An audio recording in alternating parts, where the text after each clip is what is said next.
Hello, my name is Talip Küçükcan, and I welcome all of you to the TRT World Forum Digital Debates. This session's title is The Libyan Conflict, Political Divisions and Foreign Interference. Today, we have a very experienced guest, a politician, an intellectual, and a diplomat. I would like to welcome Dr. Guma El-Gamaty to our digital debate. Dr. Guma El-Gamaty, thank you very much for joining us today. Let me introduce you to our audience before we start our discussion.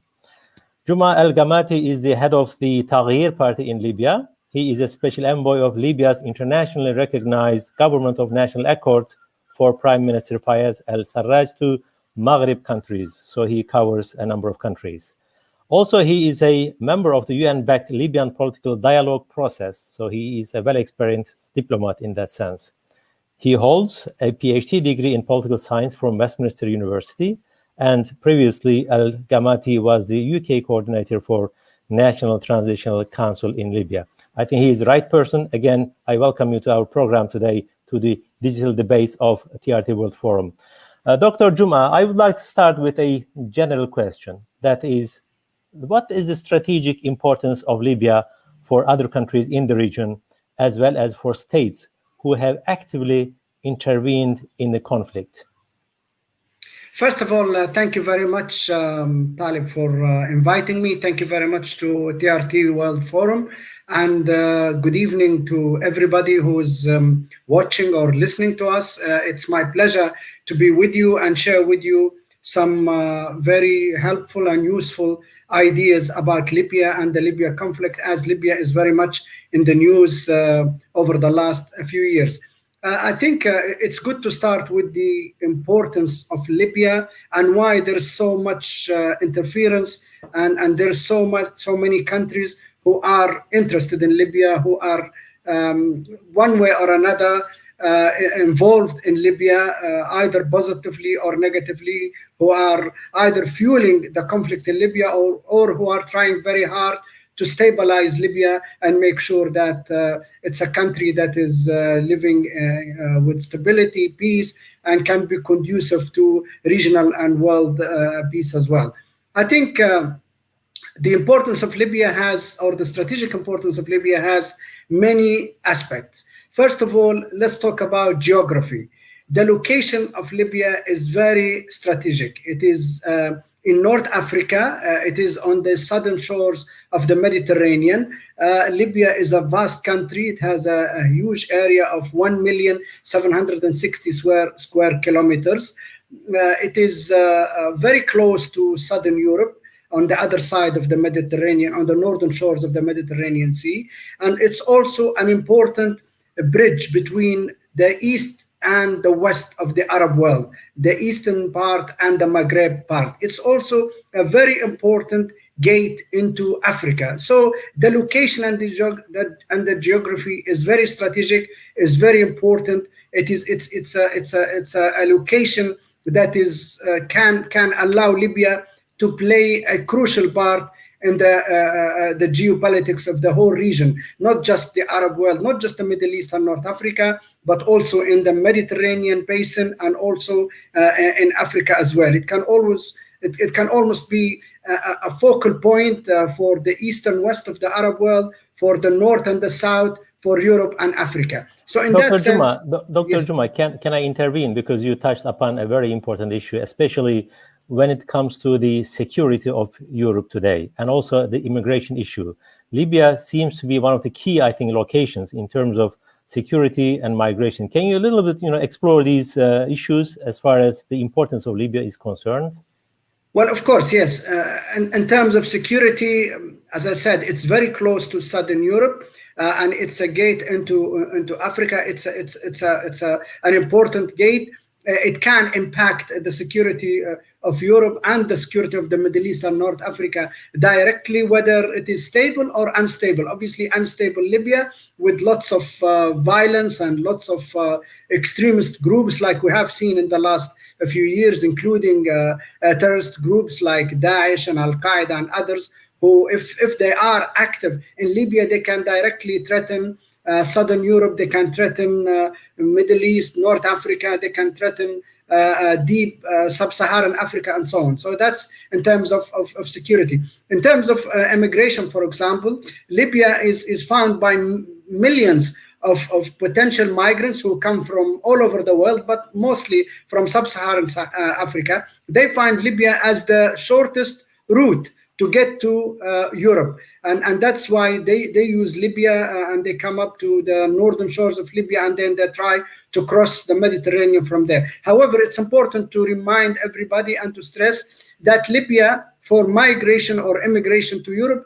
is only used as a transit. It's a transit route. It's not the actually origin or the source of this migration or this phenomena, because these hundreds of thousands or millions of sub-Saharan African young people who want to migrate for socio-economic reasons, or people who might come from Southeast Asia or from any other parts, they only use Libya because it's a convenient, very short route to get to southern Europe. But Libya itself, the Libyan people are not known to actually want to use this route to migrate to southern Europe. That is in terms of immigration and terrorism and security and so on. Let's just touch on other aspects of the importance of Libya. Libya is a very rich country in terms of natural resources. It has the highest oil reserves in Africa, some 49 billion barrels. When you also add, it has very high reserves of shale oil and shale gas, probably the 5th largest reserves of shale oil in the world, which some people estimate, some experts estimate to be another 25 billion barrels. So that's almost 75 billion barrels of oil reserves. That's a huge natural resource. Gas is also, gas reserves are also huge. Libya and Algeria in North Africa have huge reserves of gas, and gas is very important for energy and for the geopolitics of energy as well, because gas is important for Europe, and we know about the Russian gas, and we know about that there is actually a pipe from Libya under the Mediterranean that goes all the way to Italy, that actually conveys gas to Italy from Libya. There's also another pipe from Algeria to Spain. So gas is very important, energy is very important, and it very much is at the heart of the conflict normally. This Libya also is important because as it is extremely rich in terms of natural resources, and I only talked about oil and gas, we can also talk about huge reserves which untapped yet of gold, of other minerals, of uranium, of iron ores, and so many other minerals. So when you add all that, and you remember that the population of Libya is only around 7 million, so you can see that this country, if it's stable, it can be hugely rich, and it can be highly prosperous, and it can actually be a magnet for many international companies to do business with in terms of reconstruction, and it can also be a magnet for international investment as well, where international investors can get a lot of rewards from Libya. And I haven't touched on other aspects, other potential. For example, 90% of Libyan area is a desert. Sunlight is in abundance, so the potential for solar energy is also huge, very, very big, and that's another thing which has not been developed yet. So in terms of natural resources, in terms of wealth, in terms of population, this young, dynamic, vibrant Libyan population of 7 million, over 70% of them are under the age of 30. The education levels are very high. This gives you the potential for a highly successful, prosperous, well-developed country, and can be very rich. And that, in a way, it's almost like a curse as well, because that is why this huge potential wealth is attractive. Dr. Juma, we will come to that part later on. Okay. As I understand, Libya is, I think, geopolitically and also economically a very significant country. I mean, there is a consensus, I think, on both sides of the conflict, as far as I can see. Okay. Now, I would like to come to the conflict a little bit, because there is a political conflict, and also there is a military escalation time to time. And there are two sides of it. One is internationally recognized government, and the other one is Haftar side. And Haftar is seeking for legitimacy, and he is getting Libyan tribes' support. I just would like to ask you, what is the relationship between Haftar and the Libyan tribes, especially in the east of the country? Because he doesn't have the overall legitimacy, but it seems that he gets some support. And what is the nature of that support, and how strong that support is, actually? Okay. First of all, let's just highlight that Libyan society is not overwhelmingly a tribal society like other countries in the region or far. Yes, I mean, there are tribes in Libya. They are very important tribes. They are seen and perceived as social institutions rather than political institutions. So the idea to politicize tribes in Libya is not really acceptable at all, even by Libyans themselves.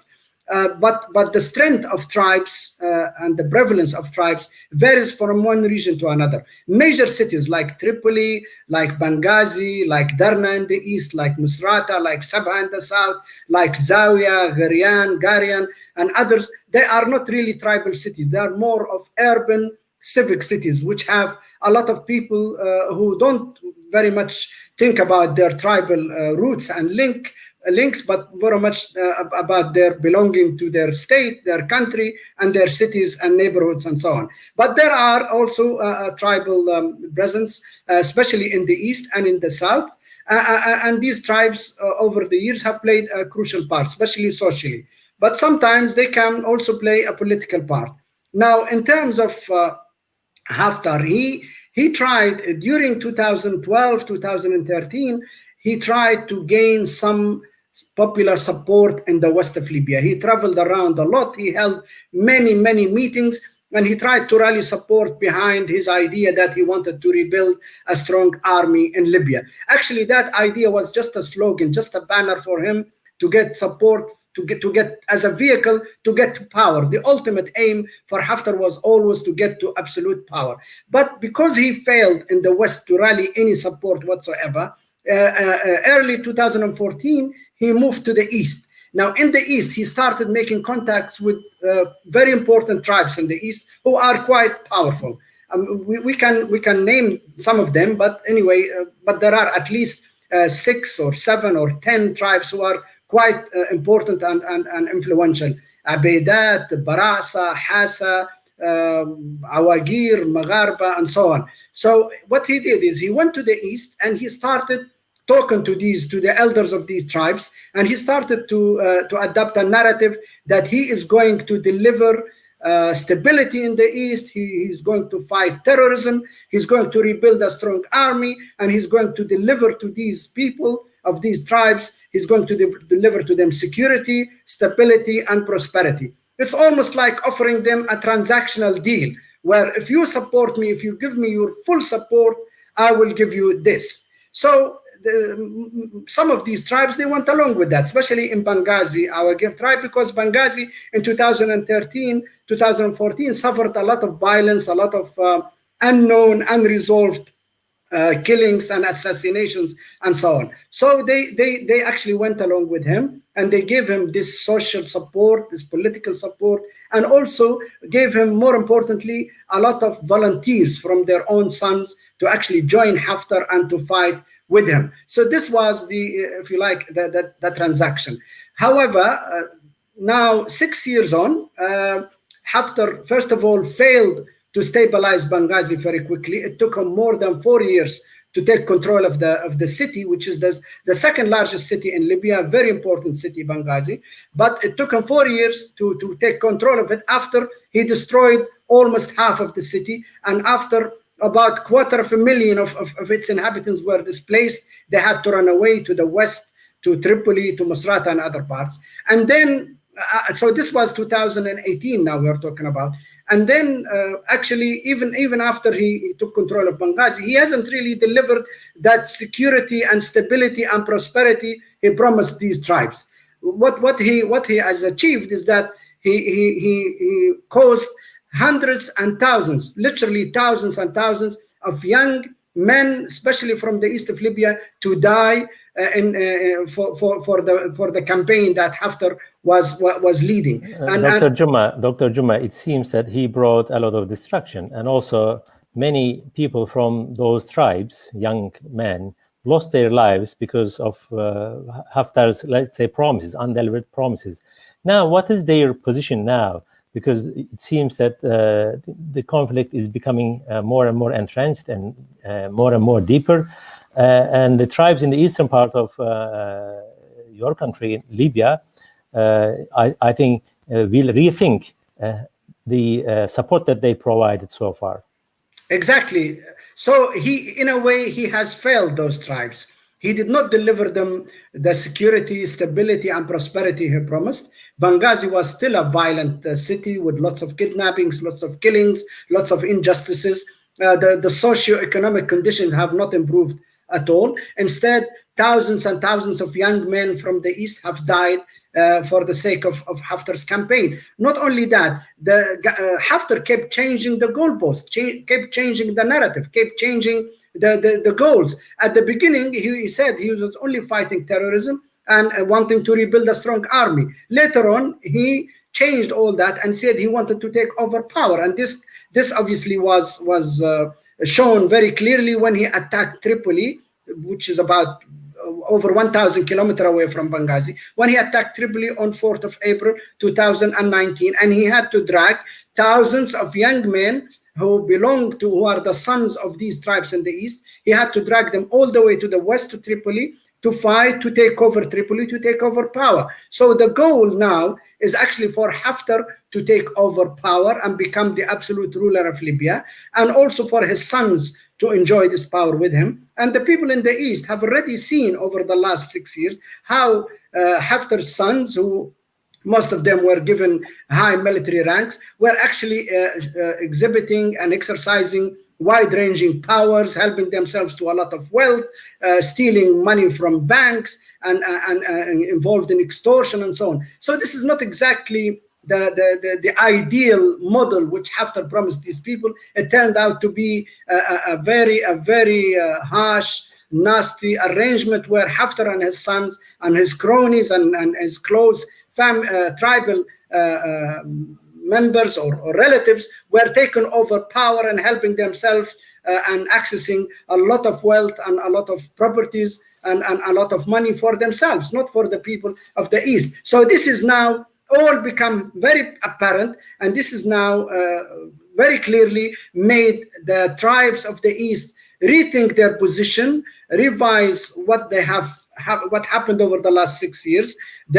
Going back about the support they give Haftar, it has not actually, the promises he has given them have not materialized. So we can say now that these tribes are very agitated with him, very unhappy. They have made a lot of sacrifices. They lost probably over 15,000 to 20,000 of their sons, and nothing and no return whatsoever in terms of stability, security, and prosperity. And I think those tribes, with time, have already started to move away from Haftar, turn against him, turn against his sons, and this is, I think, is going to contribute, eventually is going to contribute to the demise of Haftar and to pushing him out of the scene altogether, simply because he tricked these people in turn for their support, and he did not live to his promises, and he was never genuine about things like security and prosperity. He was always about the power game, the hunger for him to take over absolute power in Libya.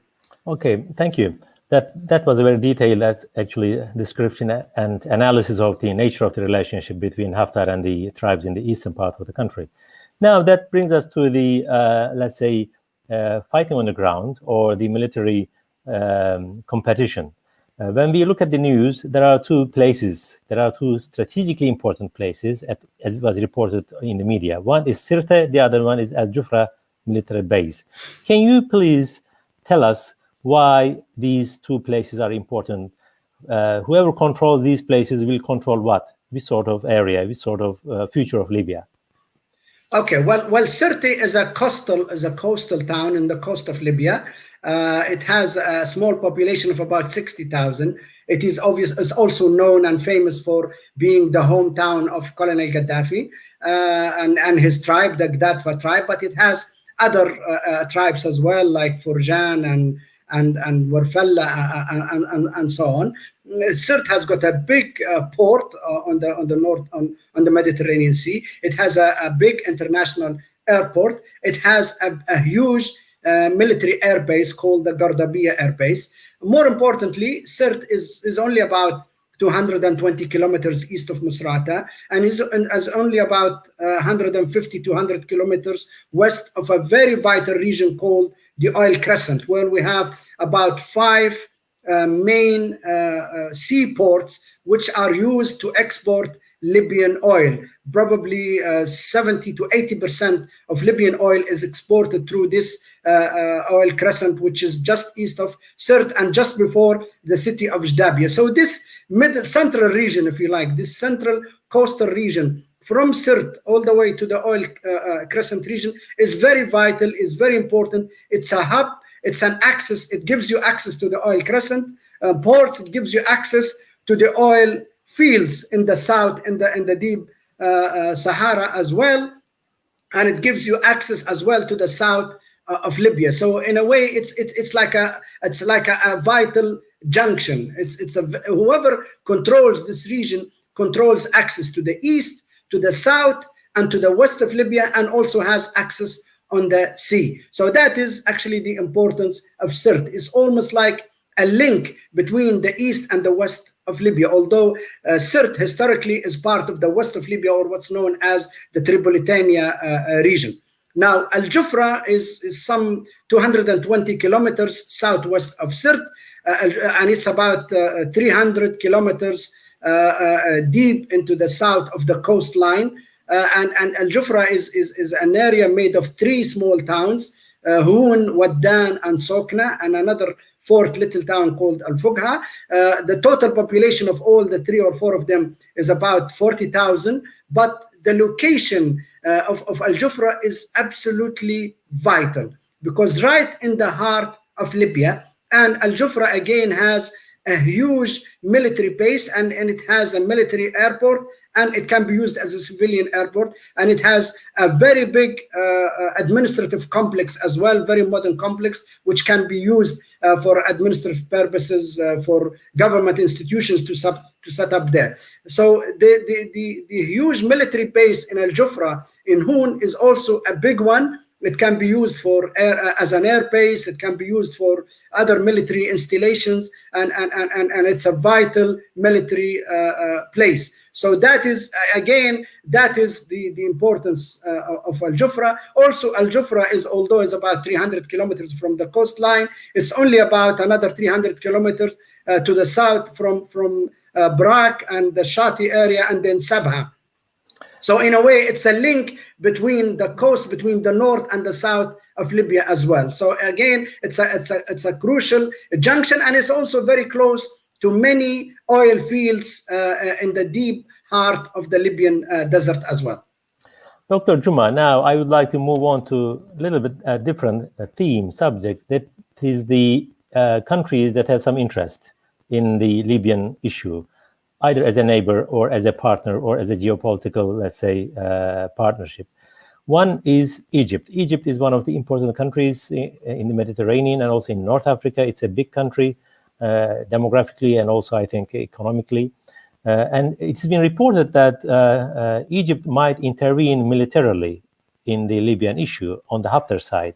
How likely this is, given the fact that there is also Turkey's support to the central government? Well, first of all, let's talk about why Egypt is so keen on Libya. Obviously, Libya and Egypt are neighbors. They share a very long border of over 1,000 kilometers, possibly. I'm not sure about the exact distance, but I would say over 1,200, 1,300 kilometers. Historically, there has always been a closeness between the people of Libya and the people of Egypt. There's a lot of transit, traveling, movement between the two societies. Libya for Egypt is a very rich neighbor. It has huge natural resources, it has huge water reserves as well, and it has very small population. It's an oil country, whereas Egypt is not an oil country. It doesn't have a huge natural resources. It has some oil and gas, but compared to the population of Egypt, which is almost 15 times that of Libya, Egypt is probably over 100 million, Libya is 7 million. Egypt has got chronic economic problems. It has poverty. Egypt is now suffering even further with this Nahda Dam in Ethiopia and the threat of the Nile water levels going down. And the Nile for Egypt is a vital lifeline. Egypt has huge debts to international banks, probably some estimated at around $190 billion. So you think of all that, and think of this neighbor Libya, which with a very small population of 7 million, with the huge natural resources, with the huge reserves, with no debts whatsoever. So obviously Egypt is going to be attracted by this very wealthy neighbor. Now, historically, over the last 70 years, Libya has attracted many Egyptian workers, probably around 2 million to 3 million at a time, skilled and unskilled labor. And this has been a vital source of income and hard currency for the Egyptian population. If you think about 2 million Egyptians working regularly in Libya, and each one of them has a family of 4, then that is 10 million Egyptians living, and I mean, their source of income is going to come from Libya. So that's a huge economic support. Now, Egypt also has the ambition now to actually get special favors from Libya economically. They want Libya to give them very cheap oil or free oil. They want Libya to attract Egyptian companies to get big projects and reconstructions and so on. They want loans from Libya. And they want Libya to be an area where they can actually expand to in terms of political and economic influence and support. So in a way, there are ambitions, very big ambitions from the Egyptian side, political, economic, and possibly security concerns as well. But those ambitions are not all fair ambitions, because it's one thing to have good economic relationship with Libya and benefit from the prosperity of Libya and wealth of Libya. And it's another thing to say that we want free Libyan oil, for example. That's obviously that wouldn't be acceptable. That doesn't sound like a fair relationship.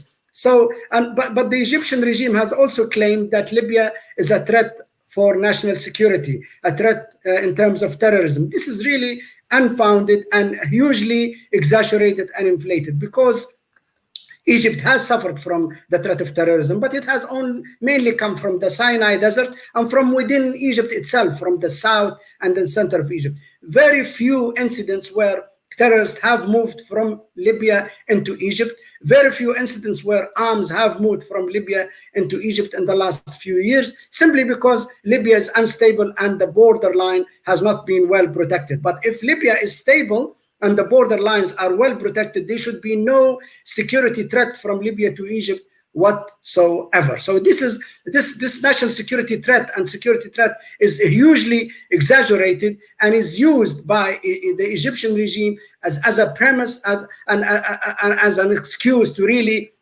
get to interfere directly and fairly. Another thing, very briefly, is in 2016, Sirte, for example, was taken over by ISIS, by Daesh, for almost 2 years. This was the biggest presence of ISIS or Daesh outside Syria and Iraq. It was in Sirte. They actually arrested 15 Egyptian citizens and they killed them. Now, in 2016, the Egyptian regime has never come out and said Sirte is a red line, is the biggest threat to national security in Egypt. And it was the GNA who actually totally eliminated the threat of ISIS in Sirte, and they took Daesh and they fought a very brave war through Dr. the forces. Dr. Juma, yes, I think you have really well explained the interests and ambitions of Egypt, and they try to justify this sort of thinking on several grounds, as you have described. But my question is, again, how likely is it that the Egyptians can militarily intervene? Because when you compare Libya and Egypt on different grounds, militarily, Egypt is very powerful. Egypt has a big army and gets support from the United States and from other countries maybe. Do you think that Egypt will move into Libya militarily? Not because of the justifications that they failed to show, but because of the power and the might of the army. Well, okay. Please allow me to just finish the point, to link it to what I was trying to say. Basically, the claim that the GNA, for example, the Government National Accord, is a source of threat for Egypt in terms of security and terrorism is unfounded, because it was the GNA who actually eliminated the presence of Daesh or ISIS in Libya in 2016, the same group who killed 15 Egyptian citizens, and it was the GNA who sent the bodies or the corpses of these citizens back to Egypt. So the GNA is not a source of terrorism or a threat, a terrorist threat. The GNA is the only power or government in Libya in the last 10 years who actually took on terrorist groups and eliminated, and I'm talking about CERT, and the operation is still going on. So for Egypt to use that premise or that excuse is unfounded. However, we noticed that Egypt has raised its rhetoric and threats and started this political posturing about interfering in Libya, and that Libya is a threat and that Sirte is a red line, only now recently in the last few weeks, and only after the GNA has actually signed a legitimate military treaty with Turkey. So after Turkey came in to support the GNA through those two agreements, the maritime and the military or security agreements, and the military support of Turkey to the GNA has actually changed the dynamics drastically in the last 6 months, and that the GNA became much more stronger, much more organized militarily, and the GNA managed to actually defeat Haftar and his supporters, including his international mercenaries from Russia, from Sudan, from Chad, and pushed Haftar all the way back to 500 kilometers of Tripoli. Only now we see Egypt posturing and raising the rhetoric and the narrative and threatening to interfere in Libya. They did not do that previously, although their indirect intervention has never stopped since 2013. The Egyptian regime has been one of the main backers of Haftar since 2014, militarily, politically, security, intelligence, media support, giving advisors, military advisors, giving weapons, giving ammunition. All that support has been there. But now what Egypt is posturing about and saber rattling is about actually invading Libya to stop the GNA at the Sirte Jufra line, which they call the red line. Why did they do this now? It's only because they realized that the GNA has struck a very strategic, successful alliance with Turkey, which has changed the dynamics, changed the balance of power, and made sure that GNA is going to survive, and that the Haftar campaign is being defeated already. That Egypt feels that it's all its gamble and all its investment in Haftar over the last 6 years has been wasted, and it's going to lose. That's why it's threatening this. And it's also threatening not necessarily that they will follow this threat with action. I don't think, nobody thinks that, or very few people think that actually the Egyptian regime will go as far as sending the Egyptian army across the Egyptian-Libyan border to invade Libya. I think that's too drastic a move, too much of an escalation, and it could backfire badly on the Egyptian regime, and economically, politically, security, especially at a time when the Egyptian regime is appearing to be very weak and cannot even handle the threat from Ethiopia with regard to the Nahda Dam and the Nile water level. So I think why Egypt is raising the ante and raising the rhetoric and posturing like this, I think all they're doing this just to say that we lost our gamble with Haftar, but we don't want to lose our interests in Libya. Our interests in Libya must remain, and those powers who are now influencing the game in Libya and influencing things in Libya should not exclude Egypt. Egypt should be included. I think it's a message directed to Russia, it's a message directed to the United States, it's a message directed to Turkey as well.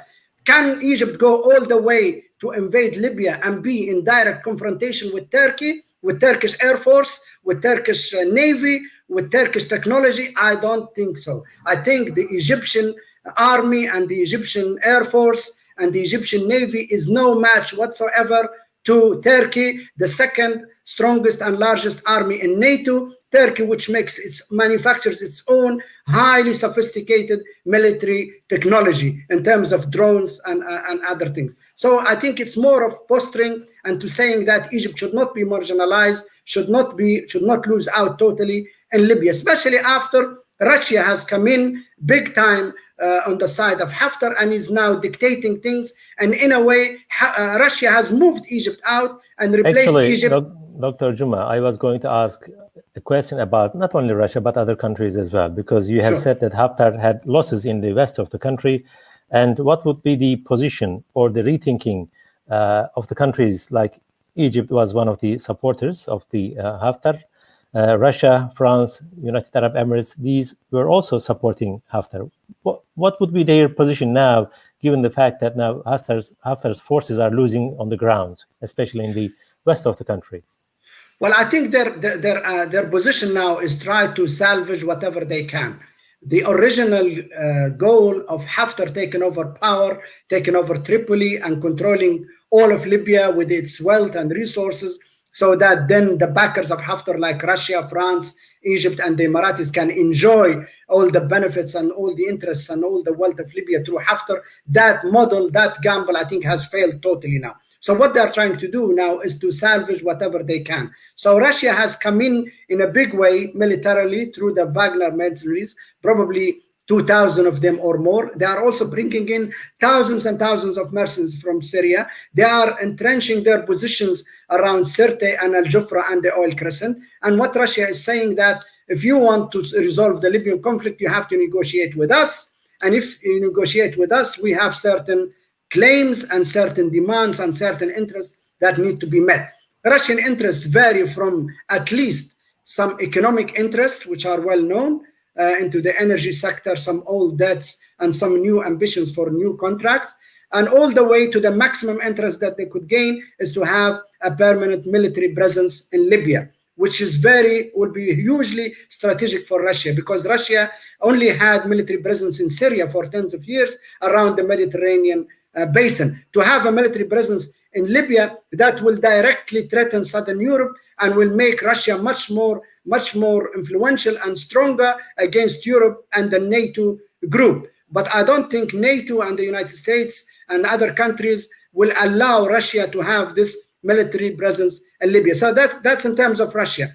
France. Now, Dr. Juma, we have got only 2 minutes. Maybe we can leave the other countries to another discussion, because the last question is important as far as the future prospects are concerned. As things are today, you know the equation. What are the prospects for the comprehensive political solution to the conflict? Is there a possibility, or is it just a dream to have a political solution in the country? Absolutely. Of course, there is a possibility. Once the dynamics change, once the balance of power change, once the military conflict comes to an end, once the biggest obstacle to Libya's stability, which is Haftar in the last 6 years, is removed from the scene, from the equation, there's every possibility that Libyans can come together and sit around the table, have a dialogue, achieve an accord, and achieve national reconciliation and a comprehensive political agreement, which will lead to stability, to elections, to a new constitution, and to a fair arrangement of sharing power and wealth. I think but this is conditional on few things. The GNA must impose its sovereignty over Sirte and Al-Jufra. The oil blockade of exporting Libyan oil must be lifted, and there are talks about that already, because oil revenues are a lifeline for the Libyan population who rely totally on oil. And the other thing is Haftar and his sons must be pushed out and excluded from the equation, because they have been part of the problem. They cannot be part of the solution. They have been the biggest source of instability in Libya. Once these things have been achieved, I think the way and the path for a comprehensive political deal and agreement will be open, and it can be achieved. It might take few months, it might take a year or so, but I think Libya now is far more stable than 2 years ago, definitely before, more stable than before April 4th, when Haftar attacked Tripoli. The Libyan people feel that their hope and aspiration of establishing a constitutional, civic, democratic country is still alive and is now stronger than before the Haftar attack. And I think reaching out to different factions of the Libyan society in the east, in the south, will be the main goal in the next weeks and months, and I think that will hasten and facilitate achieving a comprehensive deal. Obviously, the support of Turkey is going to be crucial, and Turkey needs to enjoy the support of NATO and the United States as well. A good understanding between Turkey and Russia, and Russia will also help a lot. But I think the real losers will be the Emiratis, who gambled on either controlling Libya or destroying it or keeping it unstable for as long as possible. And the Egyptian regime and Egypt still has a chance to actually reach out to the GNA and to other forces in Libya who were against Haftar. And if it does that, it can still secure its just and realistic interest in Libya, but that they have to be just and realistic based on mutual interest and not just one side interest over the other. So Egypt can still gain and be part of a regional and global solution and accord between the various forces who are influencing the Libyan conflict at the moment. Thank you very much, Dr. Juma. Thank you for joining to digital debates organized by TRT World Forum. And thank you very much for your really sound analysis and the optimistic note that you have ended. Thank you. Thank you very much. Today, we have completed our session. Hopefully, we will meet on another session on the digital debates by TRT World Forum. Thank you very much. Goodbye. Thank you. Goodbye.